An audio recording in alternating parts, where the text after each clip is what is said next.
Alexa, what day is it? Today is Friday, April 27th. Alexa, what time is it? The time is 9:17 a.m. Alexa, turn on light one.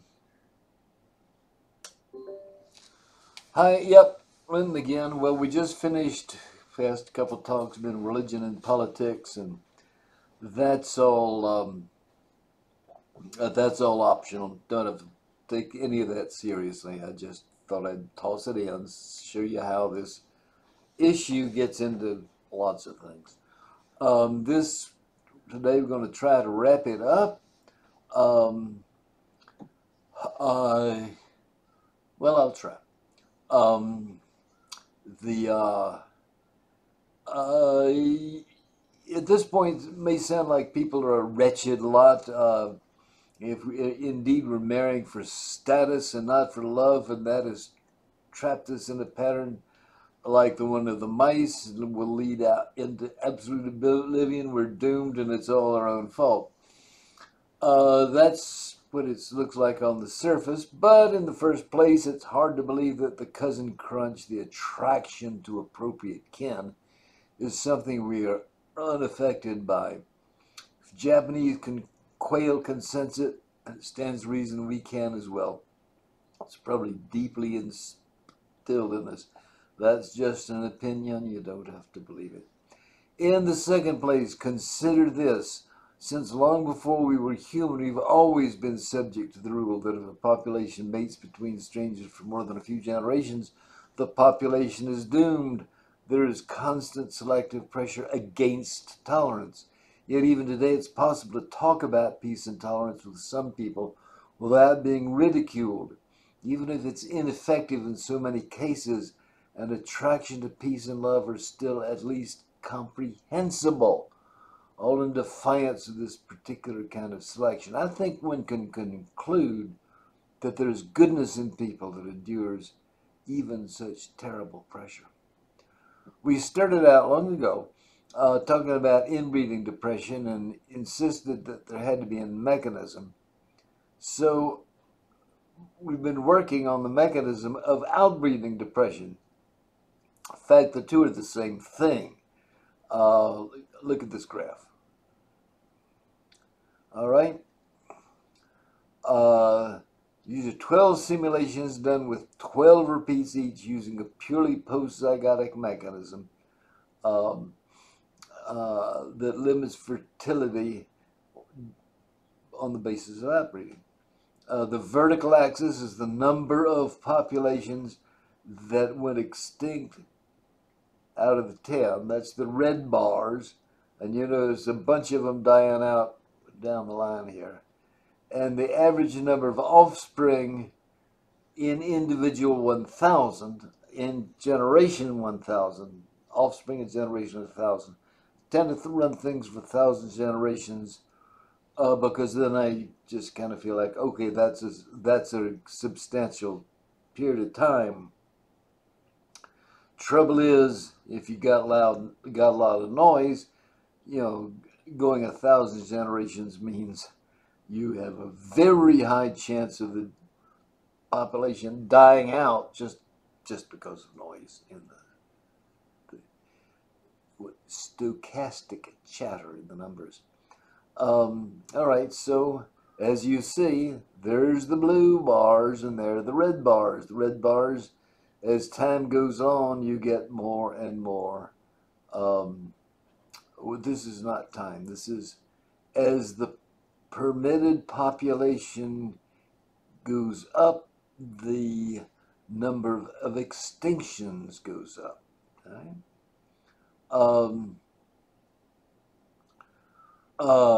That shouldn't be a surprise. But look at the smaller sizes tested,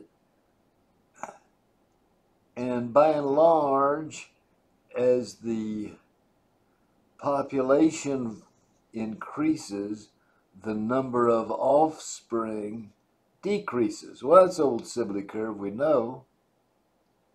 And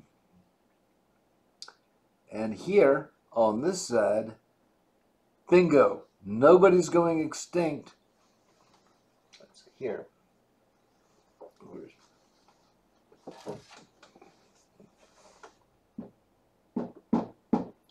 Okay, nobody's going extinct in these smallish populations, but as you get closer to, as the population decreases, the growth rate falls, okay? And on this side, good old Sibley curve. In other words, yeah, inbreeding depression is caused by the Sibley curve, just as outbreeding depression. Otherwise, inbreeding depression makes no sense. Uh,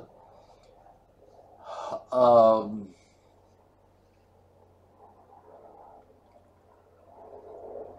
why would you have inbreeding depression set up by natural selection when, so if a population is shrinking away and you deliberately drop their fertility, what does that get you?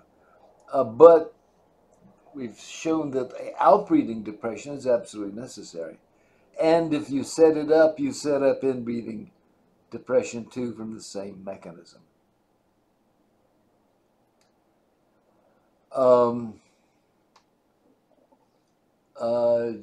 It's inbreeding depression is not caused by genes. That was what we saw at the very beginning, first of these 32 talks. And you don't need inbreeding depression if your population has been forced down for some reason that might be temporary. All right. More years ago than I can very well believe, I did my honors thesis for college on King Arthur. For my purposes, it was just fiction. I was an English major, and fiction was what I was doing. But as fiction goes, that story had enormous sustaining power. It survived. It survived for a long time, so that even now, King Arthur's knights,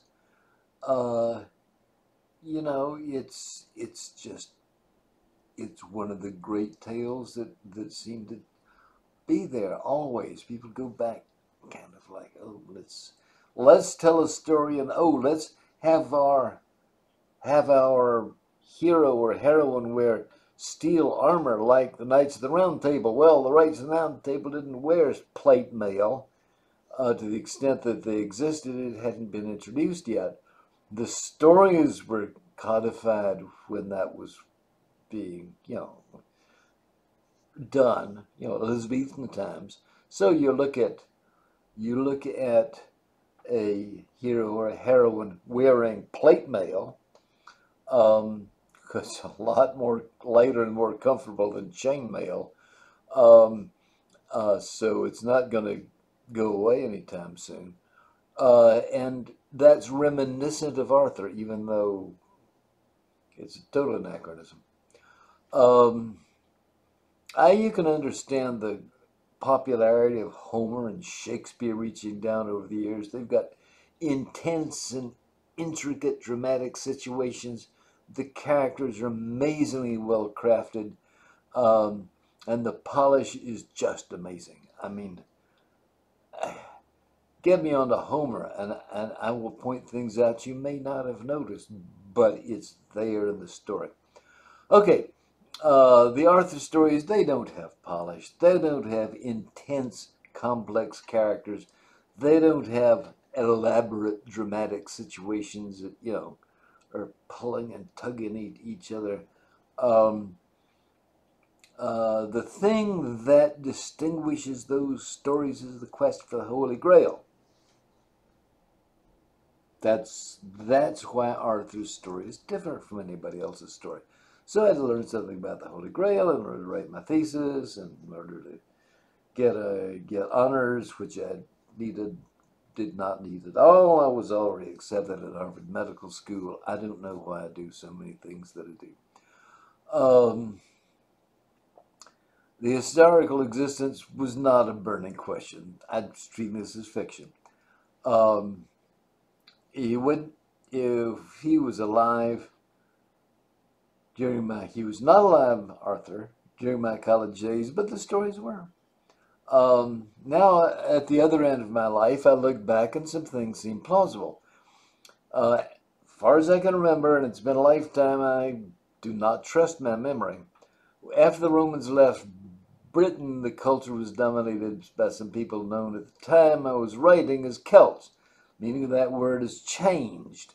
At the time, they were well characterized tribal traditions, tribal artwork, and traditional artwork, and languages that tied them in with parts of continental Europe. Those were the Celts, all right? And then they changed the name. That's a way of dumbing you down.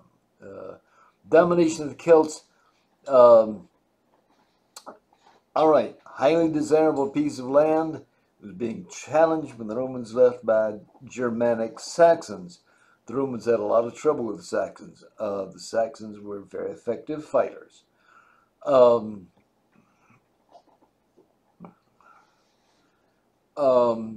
not saying, I'm saying England was dominated, well, Britain was dominated by Celts. That doesn't mean there were only Celts there. I imagine that the poor people were not, but the elite clearly were. All right, the Saxon advanced. The Celts turn at bay. There's a battle at a place called Baden Hill. The Saxons run like rabbits. Long afterwards, the Saxons return and take over. Now, you and I share a bit of knowledge neither of us had back in that day. The technology of the time cannot have been much different from that of Lower Mesopotamia during most of its history. Mesopotamian civilizations fell because of their fertility, or at least the fertility of the elite collapsed. So the ultimate victory is the Saxons, easy to understand. The Celts, their leaders, died out. Okay, roll forward 600 years. A French writer, Chrétien de Troyes, Troyes means Troy. He takes up the tale, introduces the Holy Grail. Hadn't been heard of before that. Seems to me that there are about as many theories about what it was as there have been writers commenting on it. But one thing, and we're going to have one more, one thing stands out. The Holy Grail had the power to restore people to a land that had been depopulated. Cloning wasn't available, so let me take a little liberty here and say that what it really could do was prevent the collapse of a population. All right, that given the Holy Grail, your fertility will continue. Your land will continue to have population. All right, now let me speculate a bit. Celts were dying out. I speculate that they knew they had a problem with fertility. Some of them sallied forth to see if they could find a way to fix it. If they asked around locally, nobody would have been curious because everybody knew there was a problem. But if a few went over to France, they'd be made quite the impression. The locals would be saying to these British warriors, you came here from Britain for what? Well, we're looking for the Holy Grail or something that will help who will restore the fertility and give us our population back. We've got a problem with childbirth over there in Britain. So somehow the legend got tied up with something to do with love. So don't think too poorly of the Arthur characters and their colleagues. They saw there was a problem. That already beats us. They looked for a cure.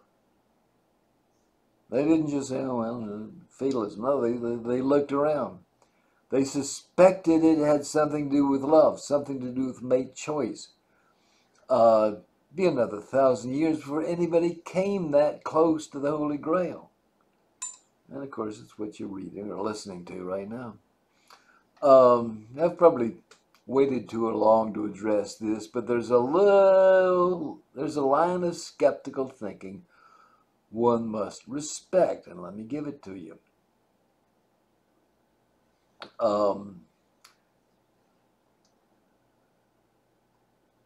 Let's see.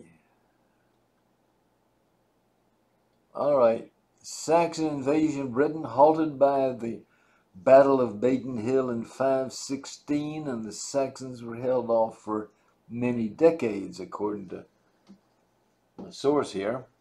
But the Saxons didn't have it all their own way. By the year 800, they were under attack from Vikings.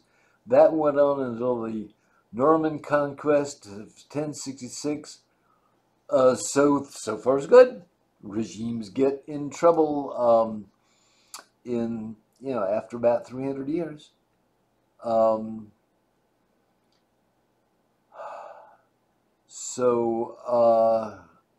if you say the Saxons took over the Battle of Caltraith, which was about the last time the Britons could resist them.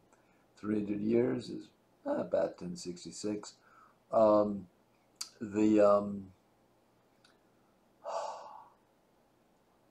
Then something very strange happens. 1366 comes, 300 years later.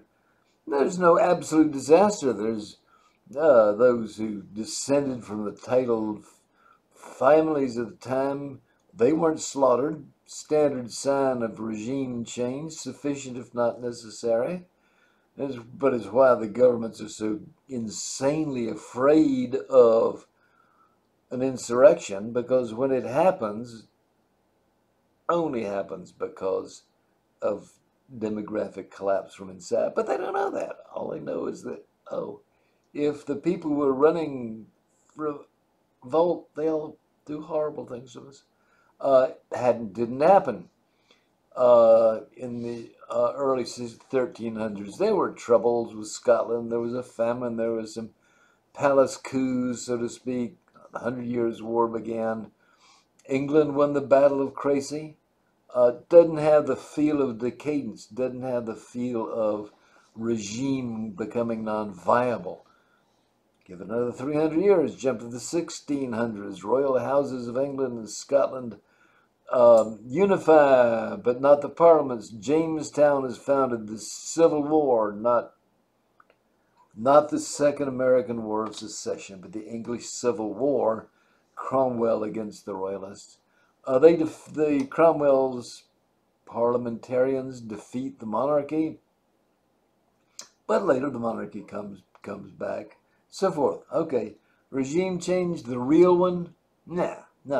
We're not slaughtering the elite. We're just jostling for position. We're just jostling for status.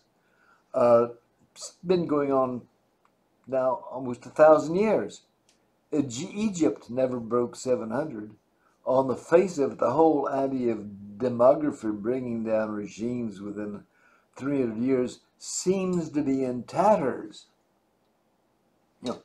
Our own experience is, you're going to go 1,000 years, same regime, even though nobody else seems to be able to.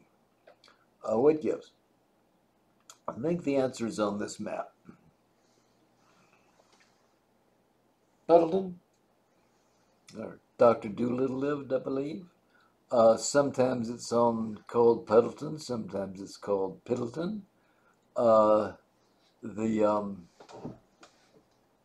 There's village itself. The river there is the Piddle. This map is from what, the 1600s? From 1695? I shouldn't own it. I do. I shouldn't. It's one of those, there are things that should be in museums. This is one of them. Should be, clearly displayed and tightly guarded. The information was probably gathered from a census done after the Norman conquest. They wrote it up as here is the Doomsday Book or Domesday Book. And it included, like, for every little village, and you can see, there's a lot of little villages here. Each one, they not only said how many cottages there were, but how many of them had a tile roof and how many had a straw roof. The Compton's Encyclopedia did not go around and look at all those little villages. They just cribbed it from the Doomsday Book, meaning that Puddleton not only dates back to 1695 or something, Puddleton dates back to 1066, and that wasn't when it was started. It was already old, and all those little villages. No, Hund, you see see the Hund, Hund. Those Hunds means enough land for 100 families, because when they made the map in 1066, they don't care about traveling around. You're a noble, you got a horse, and the peasants aren't going to get in your way. You go anywhere you want to.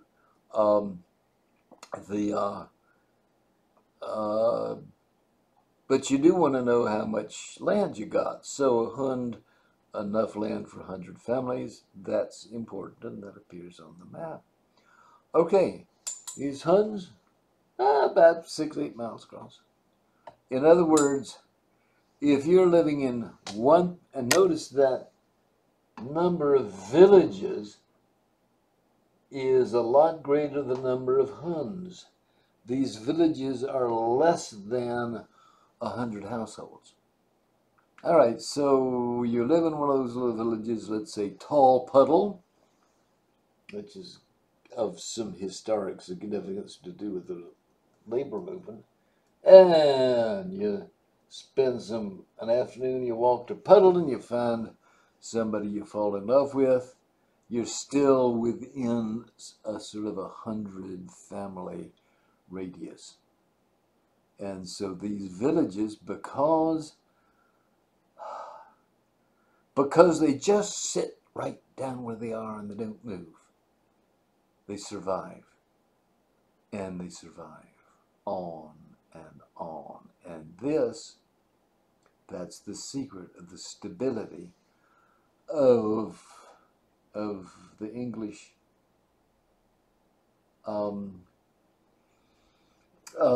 regime. It's quite different from the French. Oh yeah, the French didn't line them up against the wall. They ran them through a guillotine and lopped their heads off. Same deal.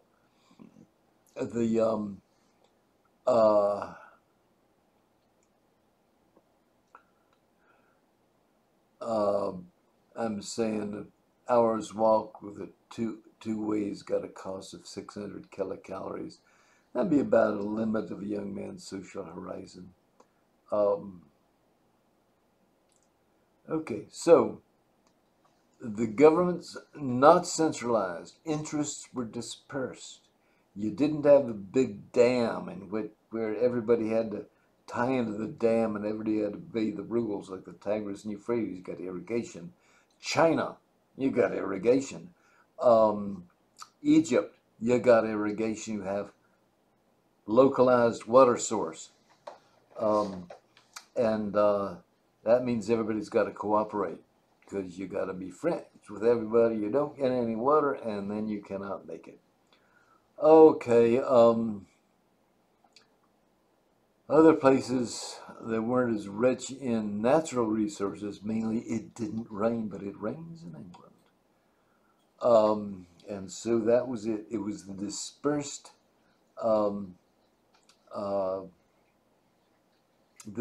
rain.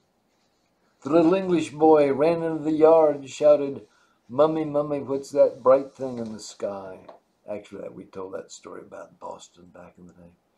Okay, among the capable young people from these little villages that were able to move into town and offer things, the Enlightenment comes and goes. All sorts of social progress is made because of those little villages.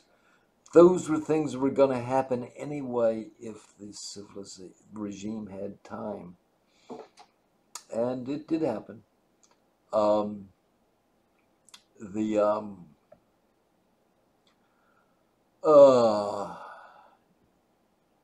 Newton, one of those country boys, he wrote Revised History of Ancient Kingdoms. I read the Marion Pierce version published in 2008. You notice at once he was looking at the same information from history as we were. Maybe not the same, but he did his best to look at ancient history just as I have done my best and showed you. So to my reading, the 300-year brick wall holds in every case that Newton describes except one, and in that one, Newton dismisses it and says, oh no, there's a problem there, and kicks out the numbers.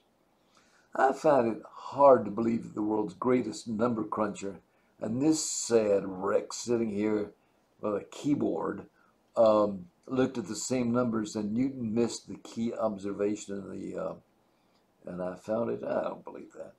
So, as far as kinship and fertility go, he does not let slip a word. Yet the relationship was immediately obvious to me when I looked at the same numbers he looked at. If I saw it, I say he saw it. But he didn't say a word. If he had, civilization would have listened. The world's civilization could have stabilized. My experience has been different from Newton's. Funny old world, eh? Final objection, which I should have laid to rest before. I'll return there and have another go. If, as seems to be the case, marrying outside the moderate circle of kinship, and something like 100 families, is effectively killing babies, this could be taken as an occasion for fear and hatred of strangers and racism and clinging to ethnic group and so forth and so on. All these wicked things we've been scolded about, even though I don't think we deserve that much. Anything could be turned to ill use, but that'd be a gross distortion. The biologically significant unit is far smaller than just about any ethnic group or any group against which or by which hatred can be seen. The ethnic group doesn't apply here. It's irrelevant. On the other hand, once the tyranny of outbreeding depression is understood, it loses its power. If everybody knows the facts, if everybody knows better and behaves accordingly, there is no selective advantage to hate. Got that? That unwanted reflex should atrophy. And then we can all live in the peace and serenity that we want so much. But we can't do it as long as there's this invisible hand that we do not recognize, and that hand is selecting us for people who are wanting to do horrible things to other people. Particularly horrible things to people who are different. That wraps it up. That's 32 talks. Hope you've looked at them all. The most important ones are about the first 5. By here at the end, well, I, of course, front-loaded the important stuff. Alexa, turn off light 1.